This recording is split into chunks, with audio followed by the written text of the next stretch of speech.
Esta es una historia en dos partes.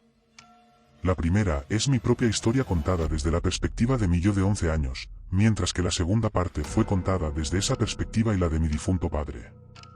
En septiembre de 1989, justo después de mi 11º cumpleaños, mis padres cargaron todas nuestras cosas en un coche y nos mudamos desde el país del acero en Pensilvania hasta Rhode Island.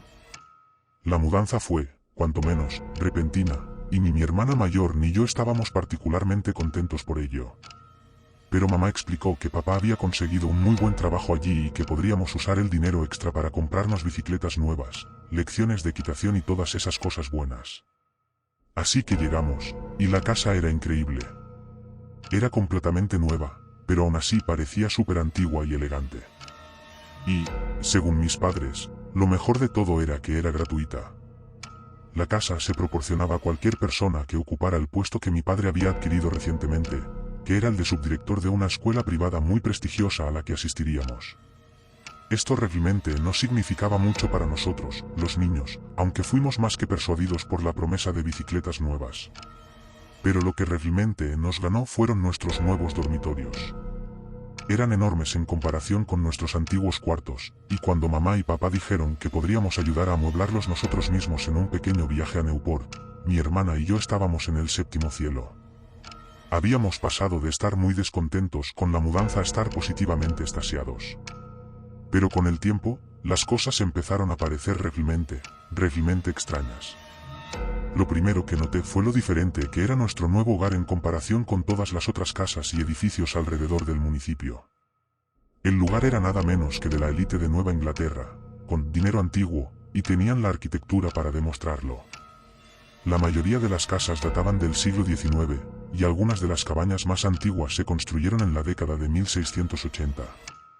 No nos estábamos quejando de eso, pero vivir en una construcción nueva en lugar de una cabaña vieja y endeble, por histórica que fuera, era algo que notamos con el tiempo. Lo segundo que noté fue la forma en que la gente miraba nuestra casa cada vez que pasaban. Recuerdo mirar por la ventana del despacho de mi padre un día cuando vi a un niño bajando por nuestra calle en su BMX roja, el mismo tipo de bicicleta que yo quería.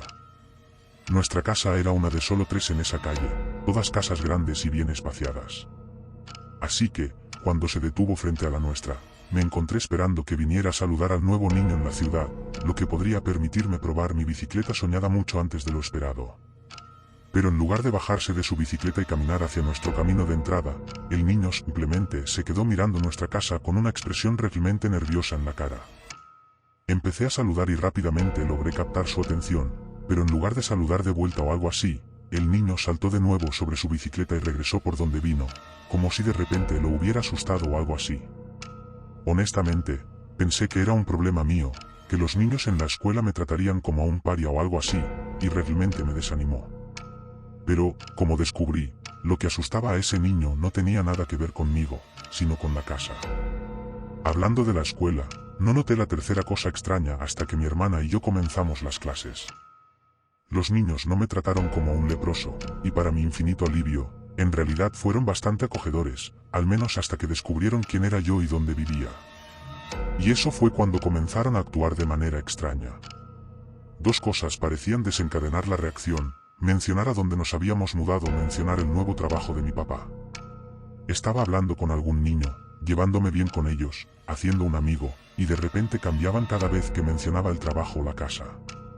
No salían corriendo gritando ni nada por el estilo, pero siempre había un cambio notable en su actitud hacia mí, y eso continuó durante semanas hasta que finalmente descubrí lo que había sucedido en esa casa.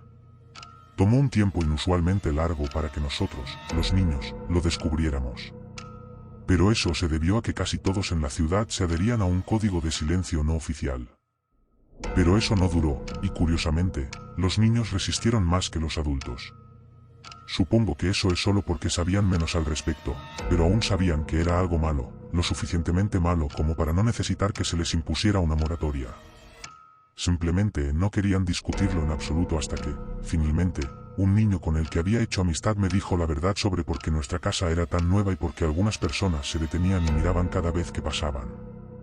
Meses antes de que nos mudáramos, al menos eso es lo que me dijo mi amigo, y en caso de que no fuera obvio por todo el asunto de los fantasmas, eso no fue exactamente como sucedieron las cosas. Mi padre, por otro lado, obtuvo la historia completa, algo que pronto pasó a mi madre. Y una vez que esos niños descubrieron la media historia, desencadenó una especie de crisis. No queríamos quedarnos allí más, convencidos de que los fantasmas del antiguo subdirector y sus 3 hijos vagaban por los pasillos por la noche. Y mamá no iba a mantenernos allí si íbamos a terminar sin dormir y traumatizados. Y así fue como mis padres terminaron separándose por un tiempo, al menos hasta que la mala energía en esa casa también alcanzó a papá y acabamos consiguiendo un lugar en Newport, con mi padre viajando diariamente hacia y desde la escuela. No descubrí lo que realmente había sucedido en esa casa hasta muchos años después, y cuando lo hice, me pregunté cómo mi papá pudo haber dormido solo en ese lugar, ni una sola noche, fantasmas o no. Según él, toda la historia comienza con un niño llamado Freddy Wasbach. Freddy era un niño rico, pero eso no significaba que fuera inmune a la angustia adolescente habitual. Le gustaba el heavy metal, robaba el esmalte de uñas de su hermana, y pasaba la mayor parte de su tiempo con otros punks de la ciudad. No era solo la oveja negra de su familia, era la oveja negra de todo el municipio, por lo que se decía, y siempre estaba en problemas con el fallecido subdirector, como solían decir. Este subdirector aparentemente había tomado un interés personal en enderezar al joven Freddy, y cada vez que su comportamiento comenzaba a decaer, lo llamaba a su oficina para una acción disciplinaria improvisada. Aparentemente, esto continuó durante un periodo prolongado de tiempo, y el comportamiento de Freddy, de hecho, mejoró algo. Pero a medida que lo hacía, Freddy se volvía cada vez más retraído. Sus padres estaban encantados con la mejora y aparentemente vieron su actitud melancólica como una forma de dolores emocionales de crecimiento. Pensaban que superaría su pequeña fase rebelde a tiempo para las solicitudes universitarias y todo eso. Pero ni Freddy ni el ex subdirector llegarían tan lejos. Una noche, Freddy Wasbach caminó hasta la casa del ex subdirector y tocó la puerta. Cuando el subdirector la abrió, Freddy sacó una escopeta y luego ordenó al subdirector y a su familia que entraran en su sala de televisión. Una vez que todos estuvieron presentes y asegurados, Freddy sacó una cinta de casete, la deslizó en el sistema estéreo del subdirector y presionó play. No era la única copia de la cinta, Freddy había enviado el original al jefe del departamento de policía de Newport. Quería que la verdad saliera a la luz, pero en cuanto al castigo, estaba contento de manejarlo él mismo.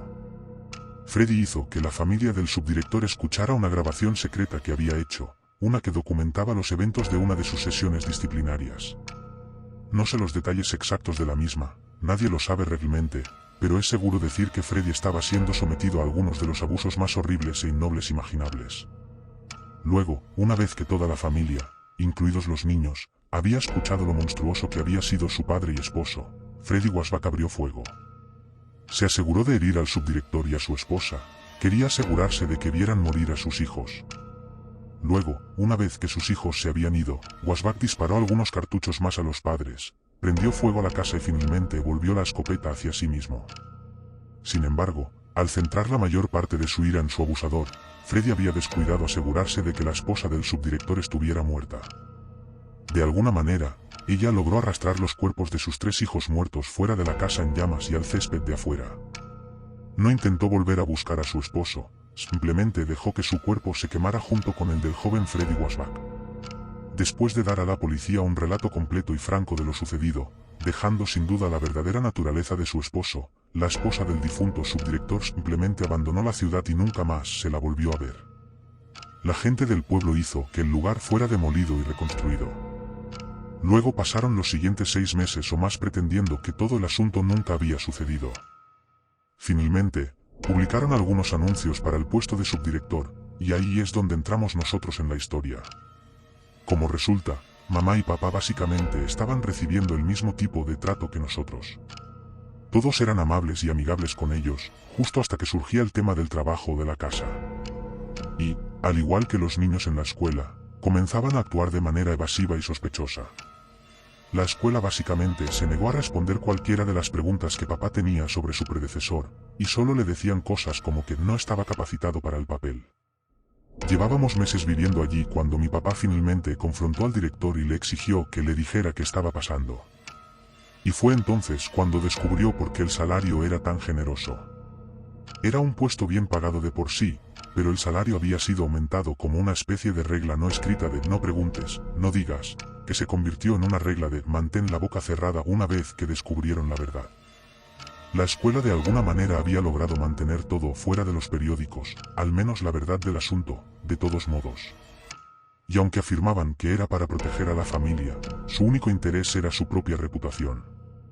Eso fue lo que realmente empujó a mi papá a irse al final. No lo que había sucedido, ni el hecho de que estábamos viviendo sobre el sitio de un evento tan horripilante.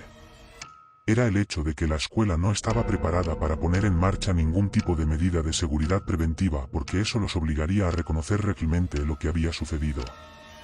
La forma en que papá lo explicó es que una cosa es tratar de seguir adelante después de una tragedia repentina, pero es otra muy distinta negarse a implementar medidas de seguridad y arriesgarse a que ocurra lo mismo nuevamente. Era como si la escuela lo viera como una especie de limpieza masiva en sí misma y se negara a aceptar que algo así pudiera volver a suceder. Wasbach y el subdirector eran, según ellos, casos únicos, una alineación perfecta de desastres esperando suceder, y ninguna cantidad de medidas de seguridad podría evitar que volviera a ocurrir. Era una forma de pensar fatalista y disgustante de abordar un evento tan traumático, y al final, ninguna cantidad de dinero pudo hacer que mi papá se quedara. Al finalizar su primer año, renunció antes de aceptar un trabajo cerca de Hartford. Mi hermana y yo permanecimos en la oscuridad hasta muchos años después, cuando finalmente nos contó lo que había ocurrido en ese pequeño pueblo de Rhode Island. Me sorprende que toda la historia aún no haya salido a la luz. Él piensa que algún periodista ya habría descubierto todo y lo habría publicado en *de Times* o *de Post*. Pero, cuanto más lo pienso, más me doy cuenta de que depende de mí escribirlo. Supongo que esto servirá como una especie de prueba para ver si tengo la capacidad de contar la historia correctamente. Y si todo sale bien, supongo que ya sé qué haré con mi tiempo libre en el futuro previsible. Esta podría ser la historia más loca que he escuchado, y también es extrañamente ambigua. Algo aterradora, pero también un poco divertida. A veces pienso en ella y nunca deja de sacarme una sonrisa, pero si me hubiera estado pasando a mí, definitivamente no lo habría encontrado gracioso. Técnicamente, es la historia de un viejo amigo de la secundaria, pero ha sido 100% confirmada por ambos padres, y él no va a escribirla en un correo electrónico pronto, así que la contaré yo. Mi amigo y yo éramos compañeros en la secundaria, pero él se mudó de la ciudad por un tiempo. Pensamos que eso sería el fin de nuestra amistad, ya que se mudaron al otro lado del estado. Pero menos de un año después, regresó a la ciudad como si nada hubiera pasado. Al principio, estaba demasiado feliz como para preguntar por qué habían vuelto tan rápido, así que no lo hice. Pero con el tiempo, mi curiosidad creció y le pregunté a mi amigo por qué. Juro que de todas las respuestas que esperaba, la que dio no estaba ni cerca de estar en mi lista de las top 100. Con seriedad, sin mostrar humor alguno, dijo, un tipo desnudo seguía defecando en nuestro jardín. Como puedes imaginar, me reí mucho con su respuesta, y juro que el hecho de que lo dijera con una cara seria me hizo reír aún más. Pensé que era una broma, tenía que serlo. Pero no, mi amigo estaba completamente serio. Recuerdo que cuando me lo dijo, estábamos sentados en su patio trasero, y como conocía bien a sus padres después de tanto tiempo, decidí preguntarles directamente. Pero entonces, mi amigo me detuvo con una mirada de miedo y súplica, pidiéndome que no dijera nada a sus padres sobre eso, lo que prácticamente me convenció de que estaba inventando todo como parte de una broma elaborada. Sin embargo, años después, como ya mencioné, descubrí que era completamente cierto. Después de comprar la casa a un precio reducido de una pareja que parecía desesperada por irse, la familia de mi amigo descubrió rápidamente por qué estaban tan ansiosos por vender. Noche tras noche, durante una semana al principio, aparecían grandes montones de excremento en el césped delantero o trasero. Eran tan grandes que al principio pensaron que era un oso, y el padre de mi amigo se quedó despierto toda la noche con un arma durante 3 o 4 noches seguidas hasta que finalmente sorprendió al culpable en acción. No era un oso. Era un hombre. Un hombre desnudo que entraba a su patio trasero, se agachaba y defecaba en el césped. El padre de mi amigo dijo que estaba tan atónito que al principio todo lo que hizo fue mirar. El hombre hizo sus necesidades, luego saltó la valla y se escapó corriendo hacia la noche. Llamaron a la policía, les contaron todo, y les dieron 2 opciones, dispararle al hombre o conseguir una fotografía lo suficientemente buena como para identificarlo y arrestarlo. El padre de mi amigo eligió un poco de ambas. ya tenía un arma, así que también compró una cámara, no queriendo solo matar al hombre o dejar que se escapara para que pudiera seguir defecando en los jardines. Así que, una vez más, comenzó a quedarse despierto toda la noche, matándose a sí mismo en el proceso porque todavía trabajaba todo el día. Luego, una noche, atrapó al tipo. También vale la pena mencionar que, en ese momento, no se estaba defecando en otros jardines de los alrededores. Así que el padre de mi amigo estaba furioso con la idea de que su casa era el objetivo por alguna razón. Entonces, cuando finalmente ve al tipo otra vez, espera hasta que está completamente agachado. Luego, sale corriendo con la cámara y el arma para tomar algunas fotos del tipo de cerca. Suponía que estaba seguro porque, después de todo, tenía un arma. Pero supongo que no contaba con que el tipo fuera un psicópata completo, lo cual, considerando las circunstancias, realmente debería haberlo hecho. En el momento en que comienza a tomar fotos, el tipo se lanza sobre él, y aunque el padre de mi amigo tiene un arma, no tiene el instinto ni la formación para dispararla en absoluto. Simplemente cae hacia atrás, y el loco y desnudo Cooper agarra su arma. Se produce una lucha, mucho griterío, los vecinos se despiertan, y finalmente, el tipo desnudo le arrebata el arma al padre de mi amigo. Entiendo por qué debió haber sido aterrador, pero la idea de que el tipo estuviera desnudo todo el tiempo solo hace que todo parezca tan surrealista. Luego, apunta el arma al padre de mi amigo y aprieta el gatillo, nada. Lo intenta de nuevo, nada. Para entonces, algunos de los vecinos habían saltado la valla y lo taclearon antes de que tuviera la oportunidad de arreglar lo que el padre de mi amigo había olvidado completamente hacer antes de confrontar al psicópata, cargar el arma. En esa lucha, el hombre dejó caer el arma y corrió hacia la valla, logrando escapar. Afortunadamente, el padre de mi amigo había conseguido tomar unas fotos bastante claras del rostro del hombre, y aunque la cámara se rompió en la lucha por el arma, la policía pudo procesar el rollo de película. Se colocaron carteles de "Se busca" y la imagen del hombre apareció en las noticias locales. Eventualmente, el hombre fue encontrado y arrestado, pero aquí viene lo más increíble, la policía lo dejó ir. No sé exactamente cómo lograron arruinar algo tan grande, pero en algún punto alguien cometió un error con algún archivo o evidencia, y el hombre quedó libre. Tan pronto como la familia de mi amigo se enteró, se fueron sin más, quedándose con algunos familiares hasta que pudieron recuperar su casa del agente inmobiliario que la tenía. Creo que, de hecho, la familia de mi amigo se mudó de vuelta porque temían que ese psicópata volviera y eventualmente matara a su padre. Pero la forma en que mi amigo evitaba pensar en un pensamiento tan traumático diciendo "un tipo estaba defecando en nuestro jardín" todavía me hace reír, incluso después de todos estos años.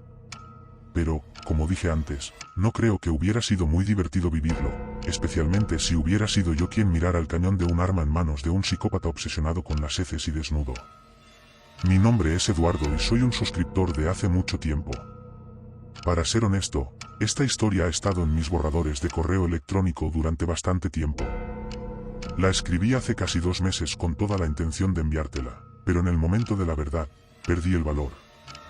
Verás, realmente no estoy seguro de si esto fue un momento genuinamente escalofriante o simplemente algo que se volvió escalofriante para mí porque lo pensé demasiado después.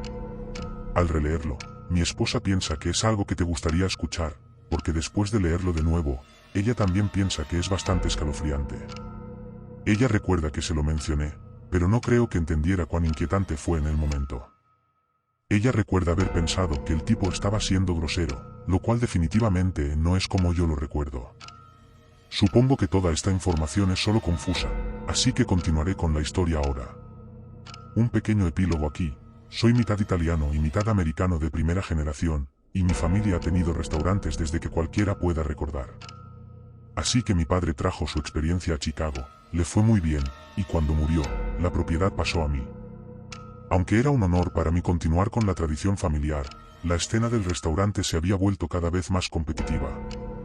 A medida que pasaban los años, llegó al punto en que no estaba ganando lo suficiente para poner cómodamente a ambos hijos en la universidad y contribuir a mi fondo de jubilación. Así que, en lugar de luchar en un mercado ya saturado, comencé a buscar opciones de reubicación.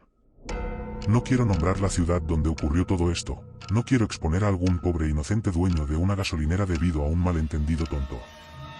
Lo que diré es que está en el medio oeste, tiene unos 20,000 habitantes y su proximidad a una universidad bastante decente fue un gran atractivo para mí. Al principio, parecía un lugar totalmente normal, con escuelas, hospitales y muchas casas realmente bonitas. Pero cuanto más conducía, más muerto comenzaba a parecer el lugar. Si hubiera visitado un día de semana por la tarde, podría entender que el lugar estuviera tan tranquilo, pero esto era un sábado por la tarde. Para una ciudad de 20,000 habitantes, la calle principal debería haber estado llena de gente buscando aprovechar su único día real de recreación. Esto era parte del atractivo para mí también. En esos pequeños pueblos, todavía había multitudes que pedían 4 botellas de vino con cada aperitivo, en oposición a los buitres de Grubhub, que solo te contactan cuando hay ofertas 2x1. Esas eran las buenas personas que iban a poner a mis bebés en la universidad, pero no se veían por ningún lado en este pueblo de aspecto saludable que, de hecho, no se sentía nada saludable. Terminé estacionando mi auto en algún lugar y tomé un corto paseo por la calle principal. Con la total falta de gente alrededor, y te juro que conté todo el tráfico peatonal con una mano, era de extrañar que algunas de las tiendas no estuvieran todas tapiadas.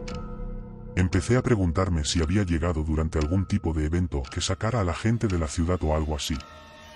Terminé acercándome a una señora mayor que pasaba, con la intención de preguntarle si la ciudad siempre estaba tan tranquila. Pero cuando me acerqué y le pregunté mientras caminaba por la calle principal, me ignoró por completo. No estoy hablando de una mirada de ojo grosera o un hombro frío, me refiero a que era como si fuera un fantasma. Ella ni siquiera se inmutó mientras pasaba junto a mí, y me había acercado directamente a ella para hablar. Fue tan impactante que en realidad me reí en voz alta a mí mismo y rápidamente me acerqué a otra persona para asegurarme de que no era totalmente invisible. Esta próxima persona sí me habló, pero estaba lejos de ser amigable. No fue grosero, pero definitivamente estaba en el espectro de lo pasivo-agresivo. Le pregunté dónde estaba todo el mundo y él simplemente se encogió de hombros antes de decir algo como, es un pueblo tranquilo, nos gusta así. Luego se excusó y siguió con su día. Ahora, estos obviamente no eran buenos indicadores, y ya había decidido prácticamente que este no era el lugar para mí. Luego, de camino fuera de la ciudad, vi que el indicador de combustible de mi auto estaba bastante bajo, así que entré a una estación de gasolina en el borde de la ciudad para llenar el tanque un poco, y ahí es donde las cosas se pusieron realmente extrañas. Empecé a llenar mi tanque en esas bombas de gas viejas, y juro que casi se me salen los ojos de las órbitas cuando vi el medidor de precios, subía asombrosamente lento. Me di cuenta de que esta gasolinera estaba vendiendo combustible a un precio extremadamente rebajado. Obviamente, esto estaba lejos de ser lo más aterrador que podría imaginar, de hecho, me puso de bastante buen humor mientras caminaba hacia la gasolinera para pagar al asistente. Dentro había un hombre mayor de aspecto desaliñado sentado detrás de un mostrador, mirando una pequeña televisión, y por primera vez desde que llegué a ese pequeño pueblo, realmente conocí a alguien amigable. El tipo era cálido y acogedor, y sonrió cuando le dije cuánto apreciaba los precios de su gasolina. Mientras le pagaba, me preguntó qué estaba haciendo en la ciudad, y mientras abría la caja registradora y metía los billetes dentro, le conté.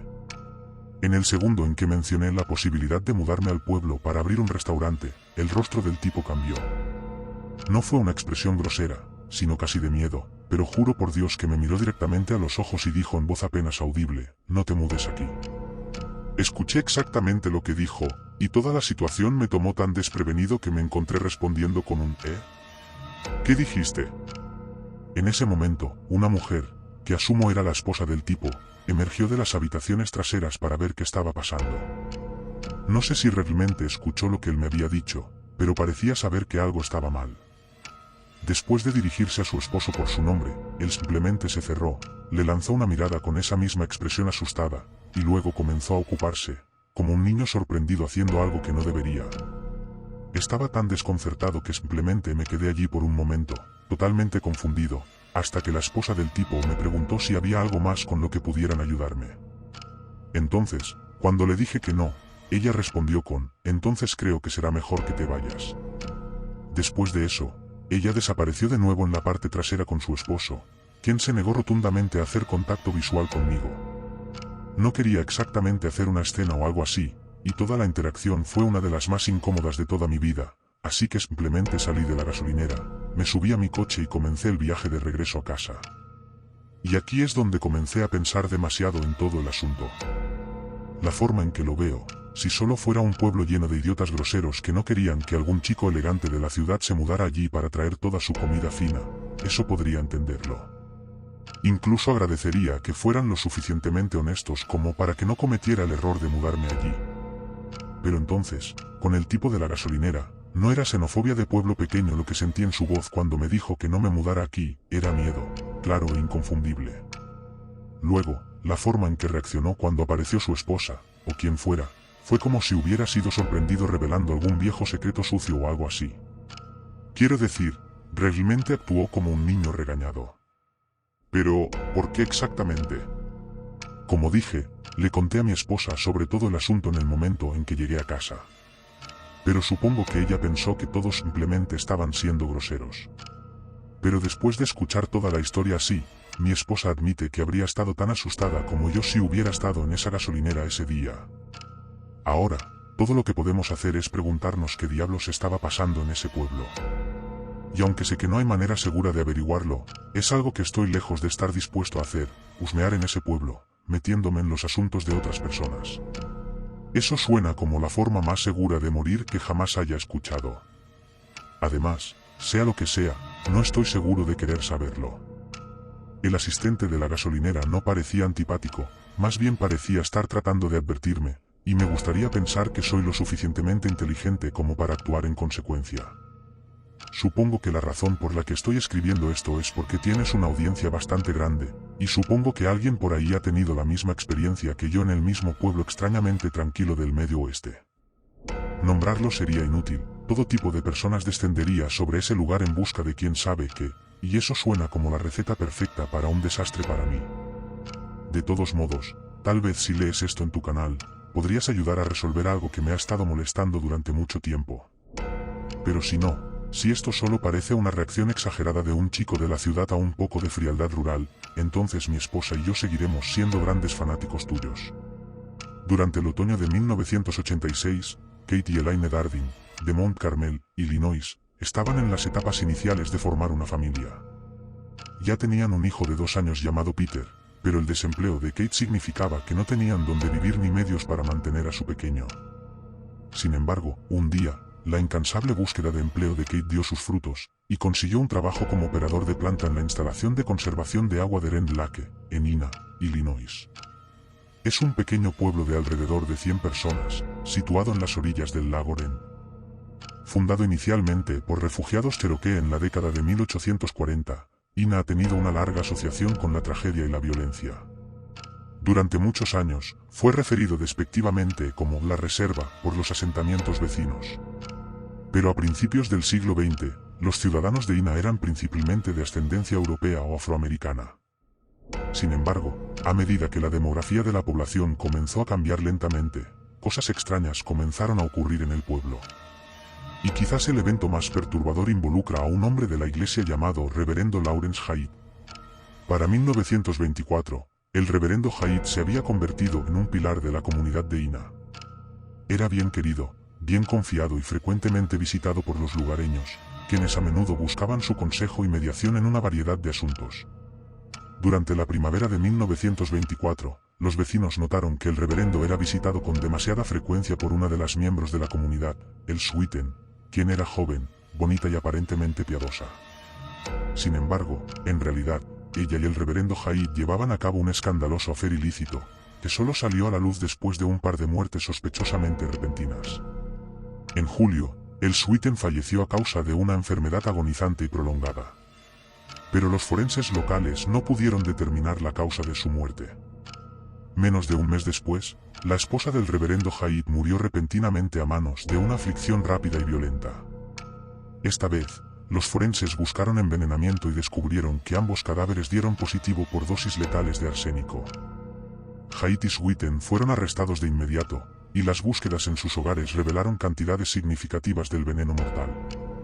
Ambos fueron condenados por asesinato y sentenciados a cadena perpetua. Sin embargo, en los meses siguientes, ocurrió algo bastante extraño. A pesar de haber sido condenada por asesinato y de encontrarse veneno en su residencia, el Sweeten fue concedida un nuevo juicio, absuelta y liberada. Un juez dictaminó que Elsie había sido completamente corrompida por el reverendo, quien había sido superado por los celos y la lujuria hasta el punto de romper el sexto mandamiento. Aunque los ciudadanos de Ina estaban resueltos a que el reverendo enfrentara la justicia, la idea de que él había sido el corruptor parecía imposible. Además, ¿cómo había conseguido Sweeten ser absuelta a pesar de jugar un papel integral en el asesinato de su esposo? Parece razonable creer que algo más estaba sucediendo, algo invisible, trabajando justo debajo de la superficie. Y fue este lugar el que los Dardin eligieron llamar hogar en el otoño de 1986. Kate Dardin aseguró un alojamiento temporal para la familia en forma de una casa rodante situada en un terreno agrícola. Llamarlo humilde sería quedarse corto, pero hasta que el dinero empezara a llegar, tendría que servir. Para complementar sus ingresos, Elaine Dardin encontró un trabajo en una tienda de suministros de oficina en el cercano Mount Vernon, y la pareja comenzó a socializar, uniéndose a un pequeño conjunto musical en una iglesia bautista local. A mediados de 1987, la pareja realmente había comenzado a echar raíces en el área, y aunque aún vivían en la vieja casa rodante, estaban felices. Sus bajos costos generales significaban que vivían muy cómodamente, y su situación les permitía ahorrar para la compra de un hogar más permanente. Sin embargo, a pesar de las apariencias, no todo estaba bien debajo de la superficie. En el otoño de 1987, Elaine comenzó a notar un cambio en el estado de ánimo de su esposo. Parecía estar sobreviviendo con menos y menos sueño, y estaba notablemente más irritable y estresado de lo usual. En más de una ocasión, Elaine le preguntó si todo estaba bien, pero Kate simplemente descartaba su preocupación con alguna excusa vaga. Siempre la esposa paciente, Elaine asumió que el ánimo de su esposo mejoraría después de un cambio de escenario. Pero al fallar, pronto descubrió otras buenas noticias para compartir con él: estaba embarazada. Elaine y Kate habían estado discutiendo tener otro hijo durante bastante tiempo, y ella creía que él recibiría la noticia de la concepción con alegría. Sin embargo, para su sorpresa, Kate no estaba encantado con la noticia, de hecho, estaba horrorizado. Cuando se le preguntó cuál era su problema, Kate solo aludió a que la pareja necesitaba mudarse lo antes posible. Su comportamiento había empeorado hasta el punto de una paranoia extrema, pero aún se negaba a compartir sus miedos con su esposa, quien estaba cada vez más preocupada. Finalmente, después de que Elaine amenazara con volver a vivir con su madre, Kate cedió y le contó la verdad. La región más amplia del condado de Jefferson era un lugar muy violento, con 15 homicidios registrados en los 2 años anteriores. Además, algunos de estos homicidios eran verdaderamente horribles y desafiaban cualquier tipo de explicación racional. Y quizás lo peor de todo es que varios de esos crímenes fueron cometidos por un joven llamado Tom O'Udell. O'Udell fue condenado por matar a sus padres, su hermana de 14 años y 2 hermanos de 13 y 10 años en 1985. Afirmó haber estado bajo los efectos del LSD en ese momento y estaba tomando venganza por años de abuso que había sufrido a manos de su madre. Sin embargo, los testigos afirmaron que, aunque era justo caracterizar a la madre de O'Udell como autoritaria, de ninguna manera era abusiva, y que las afirmaciones de Tom de que había sido atado y dejado sin comer eran totalmente falsas. En realidad, Tom había estado involucrado en el consumo de drogas y robos menores desde su adolescencia temprana. Y una vez que cumplió 18 años sus padres le dieron una opción: madurar y conseguir un trabajo o mudarse de la casa. Tom encontró una tercera opción: la aniquilación completa de la familia. Los asesinatos de la familia O'Udell fueron solo uno de los 15 incidentes separados de homicidio, la mayoría de los cuales permanecen sin resolver. Y para Kate Dardin, el condado de Jefferson no era un lugar para criar una familia luego. Después de que una niña de 15 años fue violada y asesinada a solo unos kilómetros de donde la familia descansaba sus cabezas, Kate llegó a un punto de ruptura. Compraron un arma de fuego y una vez amenazaron con blandirla a un extraño que había tocado la puerta de la casa rodante de los Dardin. Una noche, pidiendo hacer una llamada telefónica, Kate parecía convencido de que era algún tipo de trampa, y cuando Elaine preguntó por qué ellos como familia podrían ser el objetivo, Kate dio una respuesta evasiva y poco convincente. Estaba tan asustado que estaba dispuesto a dejar su nuevo y bien pagado trabajo solo para salir de la ciudad. Y para noviembre de 1987 estaba buscando frenéticamente un nuevo lugar para vivir, pero ya era demasiado tarde, y lo que vino después se ha convertido en un misterio escalofriante y duradero. Durante su tiempo trabajando en la planta de agua, Kate había sido un empleado confiable y puntual, por lo que en la mañana del 18 de noviembre, cuando no se presentó a trabajar, su supervisor comenzó a llamarlo a casa para ver si estaba bien. Después de que sus llamadas no fueron respondidas, el supervisor llamó a los padres de quien Mount Pero ninguno había tenido noticias de él y asumieron que estaba en su casa rodante con la llamada habiendo aumentado sus preocupaciones. El padre de Kidon Dardin contactó a la oficina del sheriff del condado de Jefferson y organizó reunirse con ellos en la casa rodante de su hijo para realizar una verificación del bienestar. Don luego condujo hasta el terreno entre la ruta 37 y las vías del ferrocarril Union el Pacífico, justo al norte de la línea del condado de Franklin, donde los oficiales lo esperaban. Después de bajarse de su coche y saludar a los presentes, Don sacó una llave de repuesto de la casa rodante, y tras entregársela al oficial al mando, se hizo a un lado y les permitió hacer su trabajo. Don dijo más tarde que había tenido un mal presentimiento en el estómago durante todo el viaje, pero ni una sola vez consideró la posibilidad del horror que le aguardaba dentro de esa casa rodante. En el dormitorio, la policía descubrió los cuerpos sin vida de Lane y Peter Dardin, junto con el cadáver de un bebé recién nacido. Todos habían sido atados, amordazados, torturados y luego golpeados hasta la muerte con un bate de béisbol de tamaño infantil que se encontró en la escena. Ellen había sido golpeada tan brutalmente que dio a luz involuntariamente a su hija antes de que ella también encontrara el mismo destino atroz. Ni Kit ni su coche estaban en ningún lado, y al principio, las fuerzas del orden asumieron que había asesinado a su familia y estaba intentando huir. Un equipo SWAT fuertemente armado se apresuró a la casa de su madre en Mount Carmel, pero ella no había visto ni oído hablar de su hijo en días. La búsqueda continuó hasta bien entrada la siguiente jornada, cuando un grupo de cazadores encontró el cuerpo de Kit tendido en un campo de trigo cerca de Renlake College. Había sido disparado, apuñalado y castrado, aunque su vehículo seguía desaparecido. Fue identificado como un Plymouth rojo de 1981, pero justo cuando los agentes estaban a punto de emitir un boletín sobre el vehículo, se dieron cuenta de algo impactante. Había un Plymouth rojo idéntico estacionado justo fuera de la estación de policía en un pueblo llamado Benton, a unos 18 km al sur de la casa rodante de los Dardin. El interior estaba salpicado de sangre, sangre que una vez perteneció a Kate Dardin. A medida que se difundía la noticia de los asesinatos en la comunidad local, el ya palpable sentimiento de miedo solo se intensificaba. Algunos residentes llevaban a cabo sus actividades diarias mientras portaban abiertamente armas de fuego, y se imponía un toque de queda total para cualquier persona menor de 18 años. La escuela secundaria local canceló todas las clases de gimnasia al aire libre y se convocó a oficiales de policía de departamentos vecinos para ayudar en la investigación. Los residentes estaban desesperados por obtener información, y el flujo limitado de la policía solo alimentaba el molino de rumores basado en el miedo.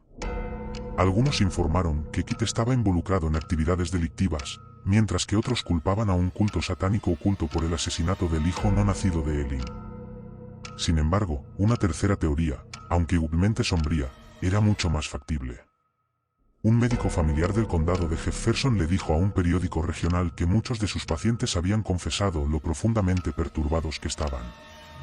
Un hombre que vivía bastante cerca de la casa rodante de los Dardin le dijo al médico que tenía dificultades para dormir y había perdido 6 kilogramos como resultado del estrés. La hija del arrendador de los Dardin también sufrió una gran cantidad de trauma y le dijo a sus padres que mantenía la luz de su dormitorio encendida y que a veces tenía tanto miedo de dormirse que se quedaba despierta toda la noche. Cuando se contactó al forense del condado de Franklin para hacer comentarios, declaró que sentía que gran parte del miedo era injustificado. No creo que haya una base racional para la histeria cercana, dijo a un periódico. La gente se estaba asustando mutuamente. Aunque era discutible, los temores de la gente eran muy reales. Se decía que si alguien se quedaba sin gasolina en el condado de Jefferson, no buscaría ayuda en las casas cercanas, sino que caminaría hasta la carretera más cercana y pediría un aventón. Tal era el nivel de miedo y desconfianza en la zona. Después del veredicto del forense, un grupo de trabajo de alrededor de 30 diferentes detectives de homicidios comenzó a trabajar a tiempo completo para seguir pistas y realizar entrevistas. A pesar de sus esfuerzos, el progreso fue difícil de lograr. Un hombre detenido al principio fue liberado después de ser interrogado, al igual que un compañero de trabajo de Kate con quien aparentemente no se llevaba bien. Aparte de ese compañero de trabajo en particular, nadie que conociera a la pareja tenía algo malo que decir sobre ellos. Las autopsias no encontraron drogas ni alcohol en ninguno de los cuerpos de las víctimas, lo que llevó a la policía a creer que la pequeña cantidad de marihuana encontrada en la escena había sido dejada allí por los asesinos de la familia. Se determinó que toda la familia había sido asesinada de noche y en el espacio de 1 hora entre cada uno dentro de la casa rodante. El asesino aparentemente se tomó el tiempo no solo para acostar el cuerpo de Elaine en la cama junto con los cuerpos de sus hijos, sino también para limpiar la escena, lo que sugiere que no sentía ninguna prisa por irse y que estaba completamente consciente de sus acciones. Sin embargo, a pesar de que la escena proporcionó muchas pistas, el motivo del asesino confundió a los detectives. La puerta trasera había sido dejada abierta y no había evidencia de entrada forzada. Un televisor y una cámara portátil estaban a la vista en la sala de estar, y en otros lugares de la casa, igualmente valiosos, en efectivo y joyas, quedaron intactos. Estos hechos esencialmente descartaron el robo como motivo, y la falta de cualquier tipo de violación en ninguno de los cuerpos excluyó cualquier teoría de perversión criminal. Tanto Kate como Elaine se encontraron inocentes de cualquier tipo de aventura extramatrimonial, y no se descubrió ninguna evidencia de juego crónico, lo que significaba que no había ninguna posibilidad de que la familia hubiera sido asesinada debido a deudas exorbitantes con el mundo criminal. Mientras algunos sugerían que los Dardin habían sido seleccionados al azar por un elemento criminal desequilibrado, el forense del condado de Franklin no estaba de acuerdo. Creo que fue algo muy personal y deliberado, dijo a un periódico regional, y un experto policial en cultos estuvo de acuerdo. El rumor de que los satanistas eran responsables era falso. En su experiencia, tales grupos a menudo mutilarían cuerpos más extensamente, cosecharían órganos y dejarían símbolos y velas encendidas en la escena de sus crímenes. Ninguno de esos artículos fue encontrado en la casa rodante de los Dardin. Sin embargo, la policía sí consideró la posibilidad de que se tratara de un caso de identidad equivocada por parte del asesino o los asesinos. La madre de Kate, Joan Dardin, más tarde opinó que había habido algún otro motivo para matar a su hijo y su familia. Pienso que alguien quería que Kate vendiera drogas y él se negó, dijo durante una entrevista en 1997. O hay una posibilidad de que a alguien le gustara Elaine y ella no aceptara sus avances, y él descargó su furia en ambos. Simplemente no lo sabemos. Antes de que el caso se enfriara oficialmente, desconcertó a dos perfiladores del FBI que habían viajado desde su sede en Chicago para revisar la evidencia. Uno declaró que el crimen desafiaba sus métodos analíticos típicos y que era raro que tantas posibilidades tuvieran peso. Joan Dardin continuó sus esfuerzos por evitar que el público perdiera completamente el interés, y a lo largo de la década de 1990 contactó regularmente a las fuerzas del orden para ofrecer posibles pistas y solicitar nueva información. Sin embargo, a medida que pasaba el tiempo, la explicación más probable se redujo a una teoría temprana de que los Dardin habían caído víctimas de un asesino en serie. Por un corto tiempo, las fuerzas del orden mostraron interés en Ángel Maturino Reséndiz, entonces conocido por su alias Rafael Reséndiz Ramírez, tras su detención por la policía de Texas en 1999. Reséndiz a menudo viajaba por el país saltando trenes de carga, eligiendo a sus víctimas cerca de las vías por las que viajaba y a menudo golpeándolas hasta la muerte. Si bien esos elementos sugerían los asesinatos de los Dardin, las autoridades en Illinois nunca pudieron conectarlo con el crimen. Sin embargo, no pasó mucho tiempo antes de que otro asesino en serie llamara la atención de las autoridades locales. El 31 de diciembre de 1999, un hombre llamado Tommy Lindsels cortó las gargantas de dos niñas cerca de Del Río, Texas. Afirmó haber sufrido apagones antes de cada crimen sangriento, que veía como un mecanismo de afrontamiento para lidiar con el abuso que había sufrido de niño. Milagrosamente, una de las niñas sobrevivió al calvario y ayudó a la policía a identificar a su atacante. Sells fue condenado y sentenciado a muerte, pero mientras esperaba el juicio por el primer cargo de asesinato, comenzó a confesar una serie de otros asesinatos, incluido el de la familia Dardin. A mediados de la década de 1980, Sells residía principalmente cerca de St. Louis, Missouri, y ganaba dinero trabajando en ferias y carnavales ambulantes como jornalero o mediante el robo. Saltaba vagones de tren como su principal modo de transporte, y en uno de esos viajes por el condado de Jefferson en noviembre de 1987, afirmó haber conocido a Kate en una parada de camiones cerca de Mount Vernon. Sells luego afirmó que Kate lo invitó a su casa a cenar y que, después de la comida, Kate aparentemente lo enfureció al proponer que se involucraran en relaciones homosexuales íntimas. La reacción de Sells fue obligar a Kate a conducir bajo amenaza de arma de fuego hasta el lugar donde fue asesinado. Después de castrarlo, Sells regresó para eliminar a los testigos. Estaba tan enojado que lo llevé al límite máximo, explicó Sells más tarde. La rabia no tiene botón de detención. Sin embargo, Sells luego puso en duda su fiabilidad al cambiar completamente su historia en su segunda versión. Después de ver la casa rodante de los Dardin con su letrero de "se vende" afuera, vio una oportunidad para cometer un acto atroz de violencia. Podría mutilar, matar y luego deshacerse de los Dardin, y la gente podría asumir que simplemente se habían mudado. Se sabía de primera mano que se prestaba poca atención a los pobres y desamparados. Después de beber cervezas y esperar el momento adecuado, tocó a la puerta y le dijo a un cansado Kate que estaba interesado en comprar la casa rodante. Luego, después de ganar entrada, Sells dominó a su víctima desprevenida y obligó a Kate, bajo amenaza de arma de fuego, a atar y amordazar a su esposa e hijo con cinta adhesiva. Una vez completado el acto, Sells condujo a Kate al campo, donde lo castró, le disparó, y luego lo dejó allí para morir. Para algunos, la eventual ejecución de Sells fue justicia para los Dardin. Aunque nunca fue acusado de sus asesinatos, tanto el fiscal del estado del condado de Jefferson como el sheriff Roger McH estuvieron de acuerdo en que él seguía siendo el principal sospechoso, y esto se debió al hecho de que, aunque Sells había cambiado completamente su historia en un punto, estaba al tanto de información que solo un selecto grupo de investigadores conocía. En sus ojos, no había duda de que Sells había cometido los asesinatos, o al menos había estado presente cuando ocurrieron los crímenes. El hecho de que algunas de sus declaraciones contradecían completamente la evidencia no parecía molestar a los investigadores, quienes dedujeron que Sells estaba intentando encubrir a un cómplice al asumir la responsabilidad exclusiva. Independientemente de su participación en los asesinatos de los Dardin, la policía en Texas confirmó que Sells fue responsable de 22 asesinatos. Sin embargo, muchos comenzaron a sospechar que Sells estaba inflando su conteo de cuerpos para evitar la pena de muerte. Al confesar continuamente asesinatos con los que no estaba conectado, Sells podría haber estado intentando negociar un acuerdo de culpabilidad o alargar su vida tanto tiempo como pudiera engañar a las autoridades. En el proceso, muchos asesinos podrían haber evitado potencialmente la justicia.